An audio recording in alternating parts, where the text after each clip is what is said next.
Great Nigerians and wonderful people, you're welcome again to your darling station, the Living Radio and Living Television, 90.9 Living Radio and your satellite television.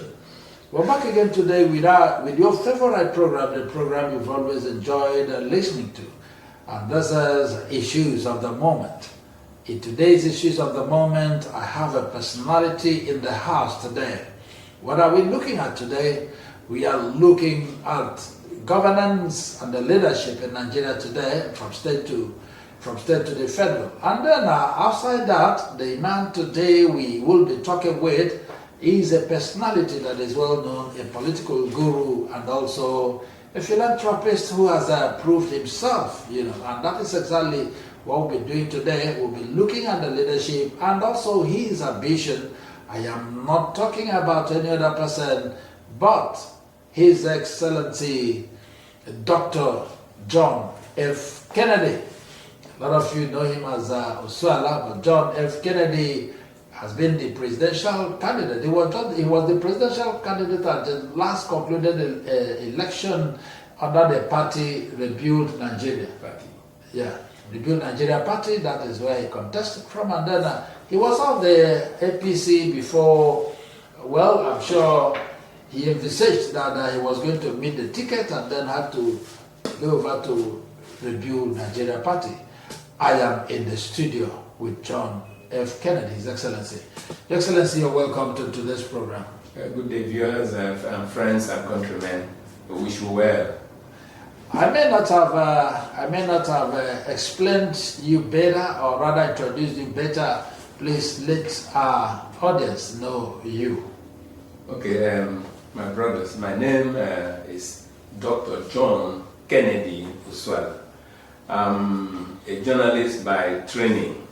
I studied mass communications at the Institute of Management and Technology, and then I did postgraduate studies at Emmanuel University, Raleigh, North Carolina, Nigeria campus.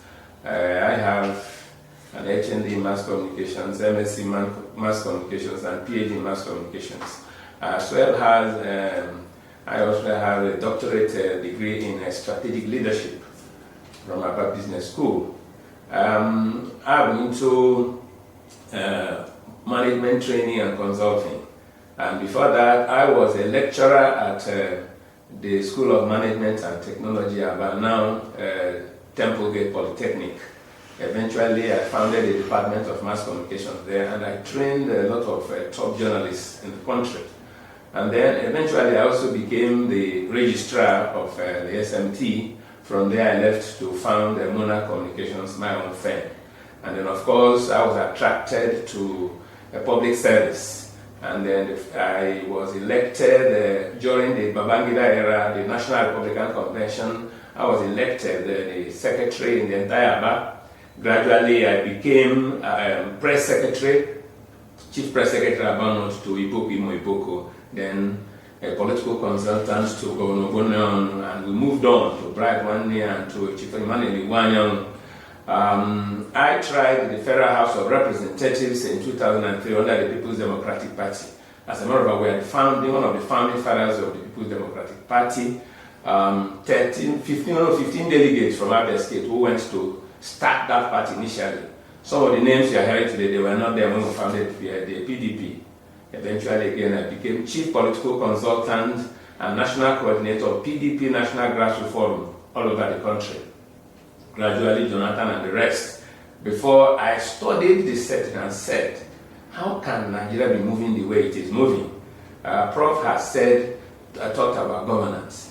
How can Nigeria be moving the way it is moving? Nigeria is not moving the way it should be moving. That's what led me to say, can we be just watching and coordinating and putting people on? Can't we go to offer service to the country? The primary purpose is that the way the country is going, no matter who you're electing, they don't understand the basic dynamics of how a country can move.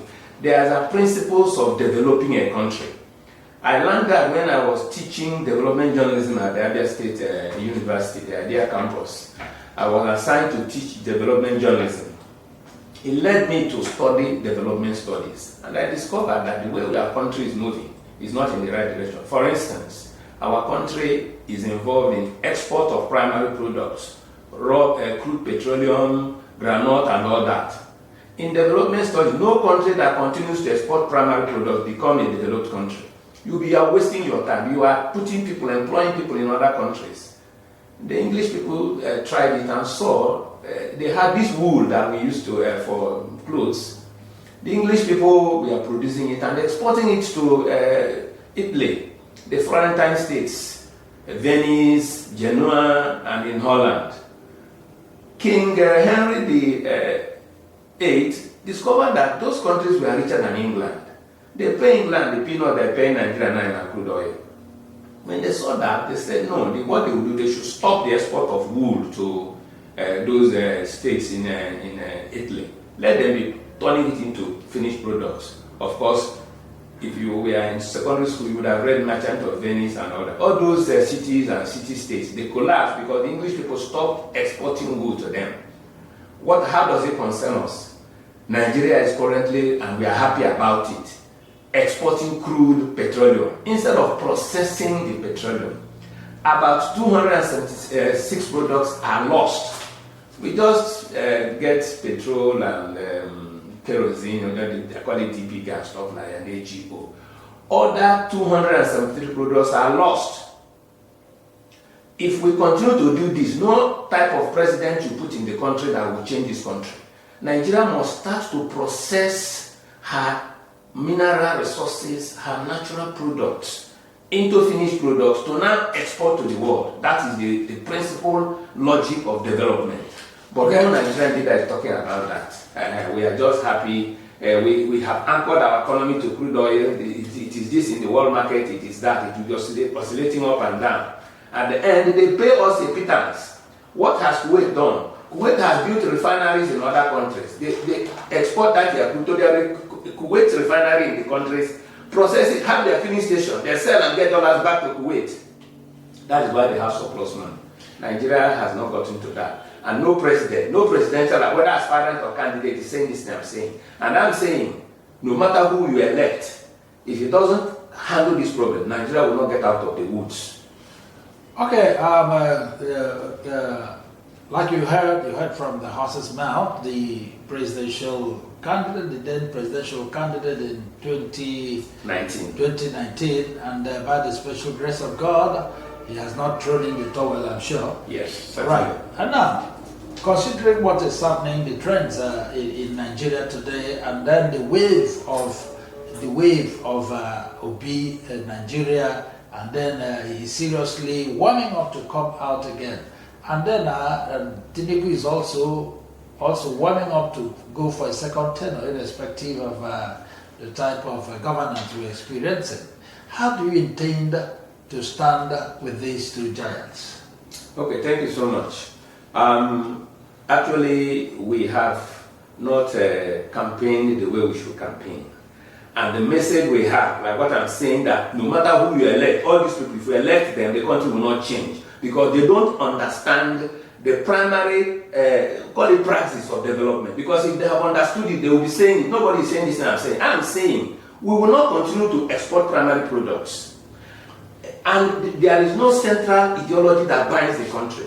I am going to present to the country a philosophy that will bind everybody.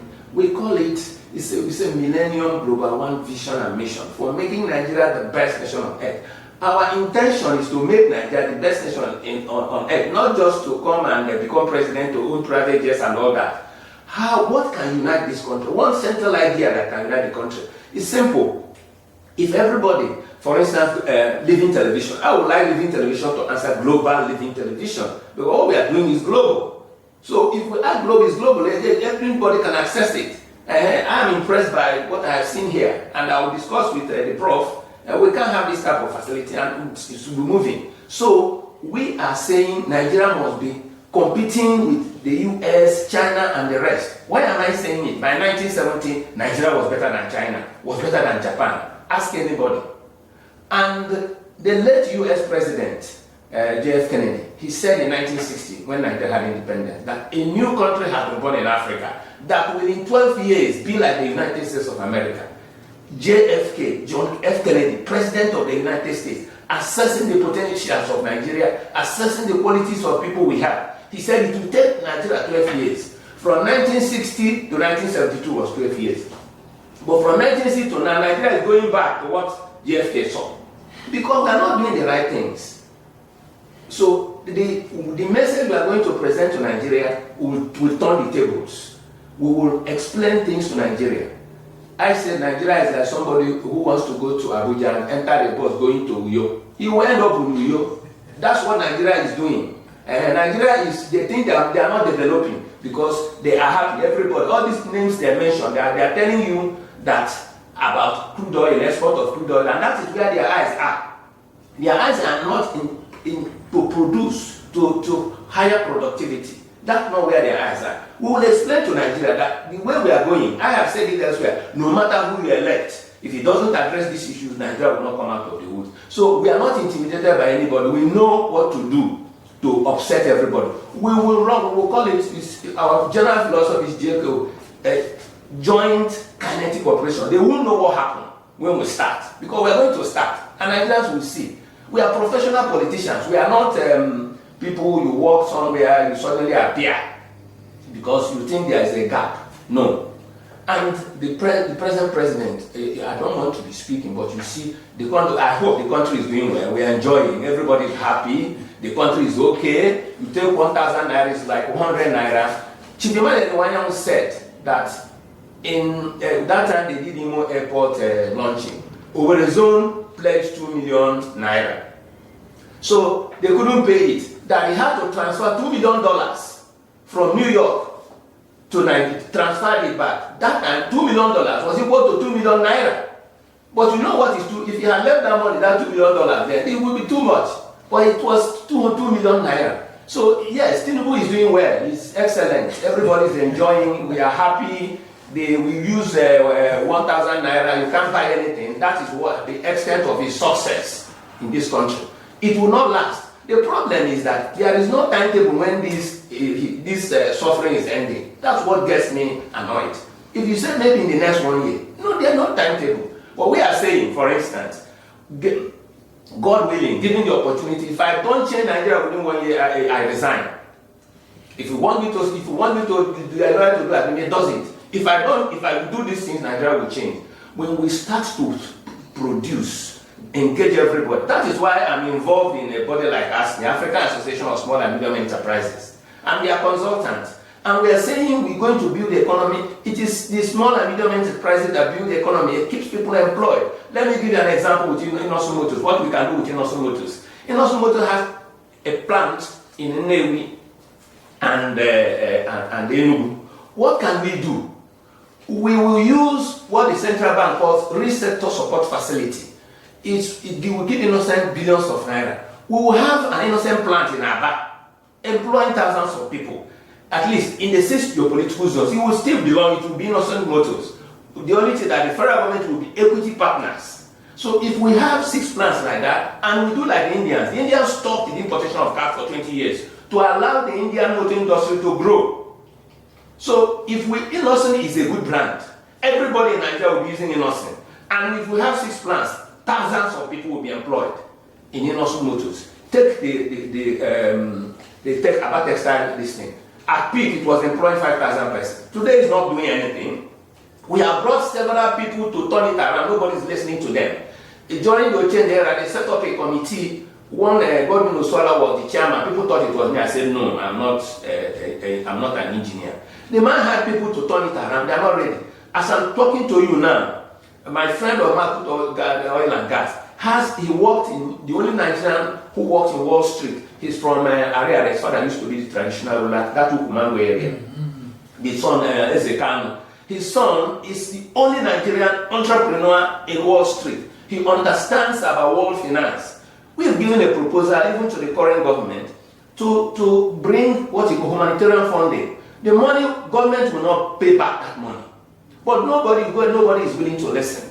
We also, the current governor is talking about railway. We saw it in his manifesto in 2015. My friends, we spoke to them. They have come to build that railway in Abia State, Ashoka Buildcon, India.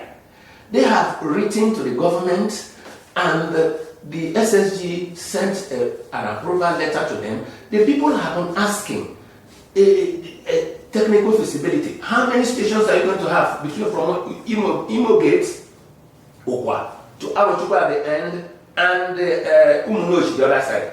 We have suggested about 29 stations. They are expecting the Abia State government to give them a reply so that Indians will come. They see presidents in Liberia and the rest of them. They will come. That thing is reality. We have those who will do it. They will to build this metro line. And we have Hebron. Hebron said they would use their money to do a protest in Abia State. 90% they will use their money and they gradually take it. So I'm an international investment consultant. I know I know those who can bring resources to develop this country. I have those who want to even build a railway across the country. It's knowing those people. It's not going overseas, you go and stay in a hotel and come back. How many have brought any investors? Those who were governors before, what did they do with their state? That's an example. If you have been a governor for 8 years somewhere, you would have turned that place into a Dubai, and it would be an example for us what you can do. If you didn't perform as a governor, you cannot perform as a president. Nigerians should open their eyes. It's not talking that this person is popular. It's not about popularity. It's about competence. It's about the technical know-how of what you can do. Can you galvanize people? Can you inspire people to move? Can you visit factories? In other countries, you go and you motivate people. Like I had once gone to Federal Ministry of Trade and Investment. They said that they're looking for somebody who can a container load of shirts. I said people can do that, but nobody can do that. They have small operations. If you go to China, you have a company with 2,000 machines, people working. I look at people doing it and I want to cry. Nobody is encouraging them. But there is a facility to give them this money. They call it Real Sector Support Facility in the central bank. They say any startup, they can give you 500 million naira. Startup, like as I am, I want to do business. What they need from me is a feasibility study to show that that business can work and all that. Then they give you 500 million naira. It's there, it's not my own making. I'm not the Ferrari, it's been there. But nobody has gotten it. We have made every effort to let people do that. But if me, I'm president, I've told people, immediately that's the first thing I will sign, executive order 1,000, bam, sign. Give this money to the people. The money belongs to us. Why are you going to be developing Dubai and you are happy? That's dry desert before. We are better off, better weather, better everything. We should be the best country in the world. All right, you know the common saying in Nigeria here, and people like joining the bandwagon. And then from so many areas, a lot of people are saying why he has not been a governor before, has not been in any political, known political seat before. Why is he running? Why would he want to become a president all of a sudden? And you know the mentality of our people, the myopic nature and belief of politics and politicians down here. How do we intend to overcome this shallow idiosyncrasy? We will use, you see, so sometimes as a political consultant, some of your strategies you don't release it because me, if I listen and talking, if I'm out there watching you, whatever you say, I'll take it and improve upon it. And people with resources, you give them a little idea, they take it. So what I will say is that we are going to shock Nigerians when we start our operations. Because there are strategies we have used little for Jonathan, for Basanjo and all that. And we saw what happened. And we know that they are workable. So what have we done? We have kept those strategies. When we start operation, first of all, we want to, let me say this, the political parties in Nigeria are not doing what political parties ought to do. We intend to come up with one of the largest political parties. We have a common touch. We can mix up with people. We can mix up with top people. We can mix up, so we know the thinking of Nigerians. When you start, this bandwagon is created and creatable. You start it, for instance, as I'm talking to you, I have more than three structures, parallel structures nationwide. People who are asking me every day, come out, do this. People I know one-on-one. I know people one-on-one all around Nigeria. There is no woman who has done that minus Zik. Who knows people one-on-one all over the country? It's not. It's not you are governor, you hide yourself. After a while you appear. No. We are talking about national constituency, not being governor. You don't need to be a governor to be a president. Trump was not a governor to be president. Nnamdi Azikiwe was not before. It was by what you can give. And I'm saying, if I don't give this thing within 1 year, I resign. And I can do it because I know it. I have gone close to many presidents. And I have seen what they have done and what they have not done. That was 2015. I was one day, I was at Spelling Garden with the owner of Spelling Garden. My phone rang. I was surprised. It was Obiji. I said, Your Excellency, Augusta. He said, John Kennedy, you want to be president, Federal Republic of Nigeria? I said, yes, sir. He said, who is backing you? My phone almost exploded. I said, Your Excellency, I thought about that. I never expected one for Obasanjo to call me. I didn't expect that. But in his lightning move, I said, okay, it's God Almighty in heaven. He said, what? I said, God Almighty in heaven is backing me. President Obasanjo kept calm. He said, come and see me, oh. Come and see me. I said, don't call me on the phone. Come and I said, I will come, sir. I will come.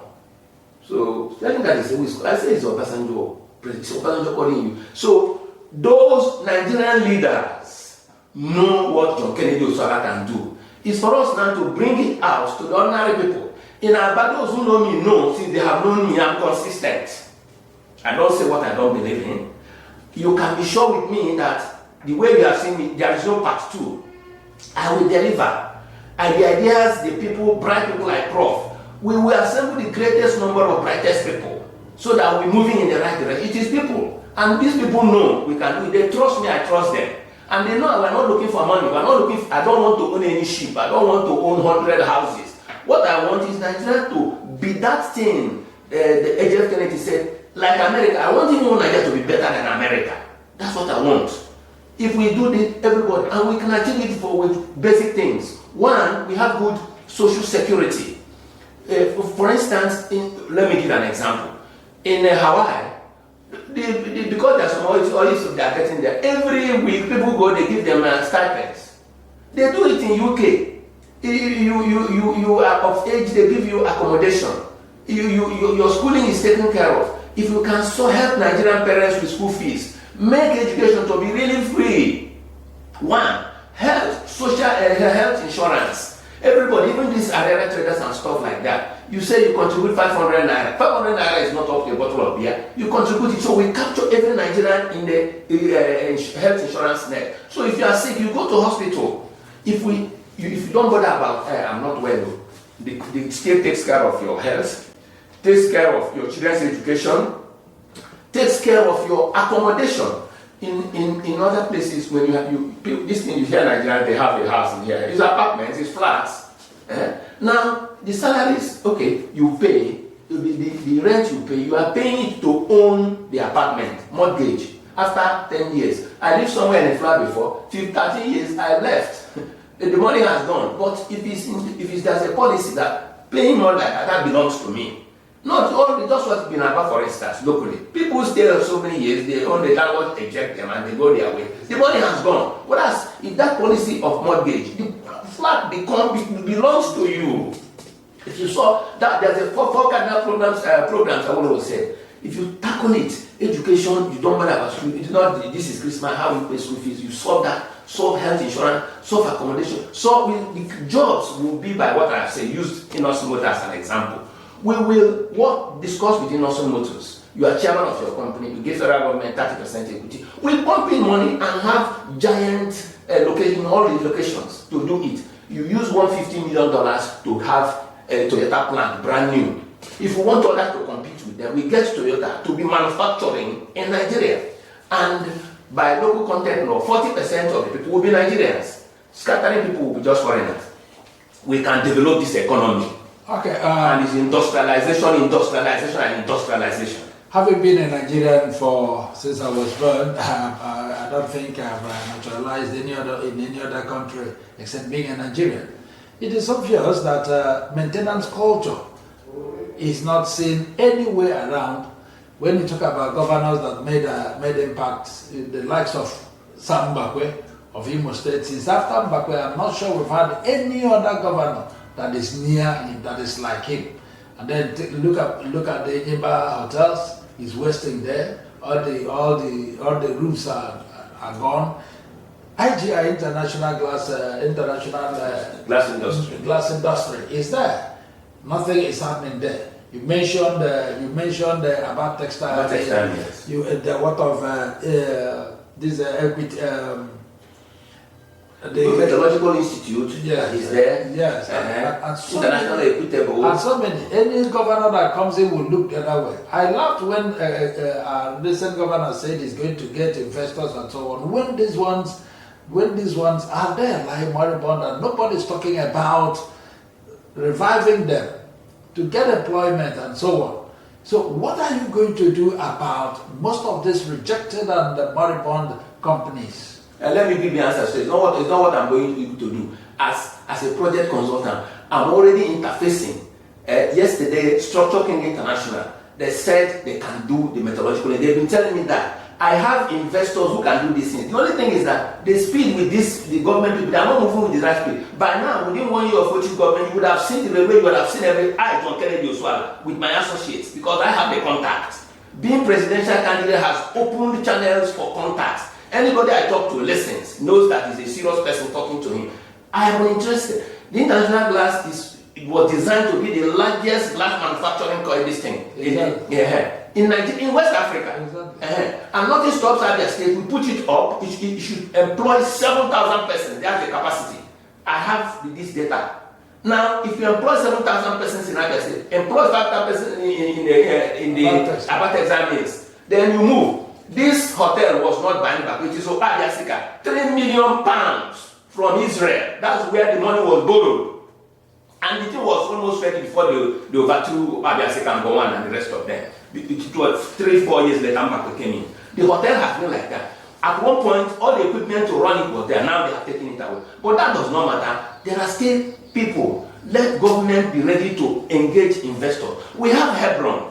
Hebron is in Abuja. Hebron is working, the rail metro line in Lagos, Hebron is part of it, is in Benue. Let government officials interface with those who have come with proposals to do these things. John Kennedy Oswald, I have the people challenge me. If it doesn't happen in 6 months, then you know what to do. I'm talking authoritatively because I have the contacts. It's not talking. No, so know what I'm going to do. I'm already doing things. I'm now talking about leadership. You know about Ibrahim Traore of Burkina Faso. Yes. This is the only president, African president, who took over power and refused to change vehicles. And instead of even buying vehicles for the members of his cabinet, he is rather buying tractors for agriculture and so on. And then compare it with Nigerian leadership, where a single person gets 160 million naira SUV, and then the civil servant cannot earn up to 50,000 naira as a minimum wage, and Nigerians are still battling. And governors came up to say they cannot pay 60,000 minimum wage, considering the inflation and all of us go to the same market. What is your say about that? My take is that I don't want to use a very strong language. Strong language is like this: despicable. That's strong language. But we're saying they can do better. Why do you need all those money for? 160 million? Small scale industry gets 16 of those. We are talking about industrializing the country. 160 million for vehicles. Yes, I said that vehicle money will get you 16 small scale industries. 10 million. 10 million is not easy. You can get it to you. So if you multiply 16 factories times the number of senators, that's the number of things we are going to have. And God giving us the opportunity. This constituency project, they give 500 million to senators. It will no longer be constituency project. It will be industrial constituency project. You must set up manufacturing concern in your constituency. 2 billion every year. And there is nothing to show for it. Because they lack a vision. We want to introduce this global one vision as a philosophy. That is what our new party will be marketing to Nigerians. We want to be competing not with Ghana. You see, Nigeria always competes with Ghana. It's a shame. We'll be competing with the United States of America, not Ghana. Ghana is happy. Ghana is using us to shine, competing with us. Look at Nkrumah said that Nigeria is a big for nothing country. That's how Kwame Nkrumah described Nigeria in 1960. A big for nothing country. Because he has looked at what we are trying to see, we look confused. Ghana, Nkrumah built 60 factories in 4 years. How many factories did Buhari build? How many is the Tinubu now building? Nothing. Nkrumah, with their small size, built that. And until, okay, you know, Calabi cement industry was built by Tafawa Balewa. They wanted to sell it before Michael Okpara bought Calabi cement this thing. In Calabi cement industry. It was the federal government. The Tafawa Balewa also, the first Niger bill, 6 million pounds opened this thing. What are these people doing? Nothing. You talked about maintenance and whatever. If you start something, where you go, I stop it. Because they don't know anything. If you start a good project, I continue it. And if I'm a greedy person, I now put my name as the person who commissioned it and take it to shine. But rather they will abandon it because Nigerian politicians are not investment driven. They are not project driven. They are not interested in development of projects.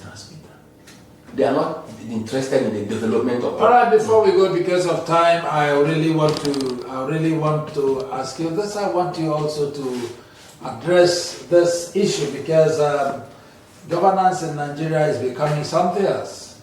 A lot of people are committing suicide because of hunger and starvation, and too many things are happening. And then on daily basis, I remember this current administration said they were not going to borrow, the federal government. But as we stand, as we speak today, the Nigerian debt is close to 100 and something trillion as we speak. Now, and most of the leaders we have in Nigeria so far are people who have come to enrich themselves. Now, as a president, as you are coming in by the special grace of God, if you are voted into power, how are you going to manage Nigerian resources? First is to show example. One, you should not be interested in moving or flying all over the world, leaving your duty. Then, if there's any fleet, any plane they have in the fleet, you maintain the fleet. You don't go about buying this thing.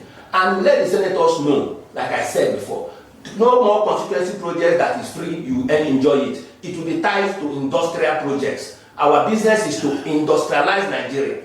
If we don't industrialize Nigeria, we will be like Mr. Nigeria now, who, like I said, who wants to go to Abuja and enter the bus going to Uyo, he will end up in Uyo. That is where Nigeria is ending. But I said, give me a chance. 1 year, if I don't do this, if I don't change this country, I resign. Anybody wants me to assign it? Because we start day one from that place, we'll start. Aba, for instance, I'm in Aba. All these Aba people, there's going to be benefit for them. One, we will change Aba, will be Aba federal business territory. We will give Aba a federal status because Aba is treated as a local government. Whereas what we are doing is for the whole of Africa and the whole world.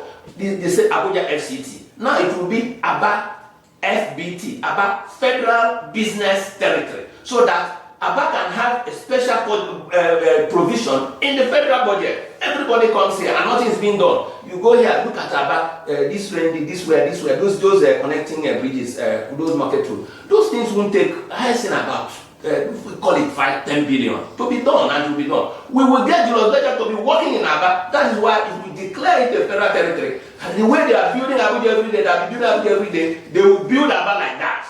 And it's an executive power. You give it and gazette it. Executive order, you gazette it. The Aba people will know until they have somebody from Aba who is the president. Aba will be taken as a local government. You need your Aba person who is going to interfacing with you, who know this small industry. Or for instance, the cheapest one will do is that the one that is already existing, the central bank policy, real sector support facility. 500 million, that's what we give every Aba trader. 500 million, what we need from them is their business plan. And a consultant will be monitoring them. It's not we give you 500 million, you run away. No, you won't do. They will monitor you, be sure you have put the 500 million into your business. If we use Aba as a pilot study, the whole country will change. I have studied this city and we will turn this city Aba FBT. Say Abuja FCT. This one will be Aba FBT, Aba Federal Business Territory. And we'll give it we'll put it in the federal. Finally, because of our time, this is just the last question now. Now that you're talking about the senators, the members of the National Assembly, who eventually will be part of your government as you are voted into power. Now, we are talking about, because majority of them, this idea of selfishness, being Richard syndrome, has always engulfed almost all of them. And then, do you think with this kind of your campaign, they will vote you into power? Let me tell you, Leadership is by example. When at one point in time, the presidency was voted 27 billion. Now you tell the senator not to collect 500 million, whereas you are enjoying 27 billion. Now I hear the thing has increased. I don't know what it is now. So if you want us to make sacrifice, the leader must start the sacrifice. So when they see that I don't want to do that. No buying of any jet, no flying around it, because there's an emergency in Nigeria and we're overlooking it. The president should not be moving. I don't need to go to the foreign affairs minister should be doing all those things. American presidents don't move. They concentrate in America. I will stay in Nigeria to survey Nigeria. I don't need to be flying. What am I flying around to do? Instead of being in the office, you're wasting your time. So when they see you are project driven, people always watch what the leader does, not what he says. If I say, okay, I say this thing and I buy house in Dubai, they will laugh and take their own. But they say you are not doing it. Everybody will be careful. For instance, let me use a little example about this Abia State now. People are careful with Dr. Oti because they say he's not doing those things. So if you tell anybody money, everybody is afraid because he is not doing it. But the commissioners they are watching, if he is doing that, he can't stop them. So the senators, when they know you are not increasing your own money, enjoying, and if you tell them, they will agree with you. If you say, okay, let's sacrifice, let's cut down our salaries, you cut your own actually. Why won't you cut it? Your food is free, everything is free. What do you need the money for? You cut it. If you're a patriot, we lack patriots.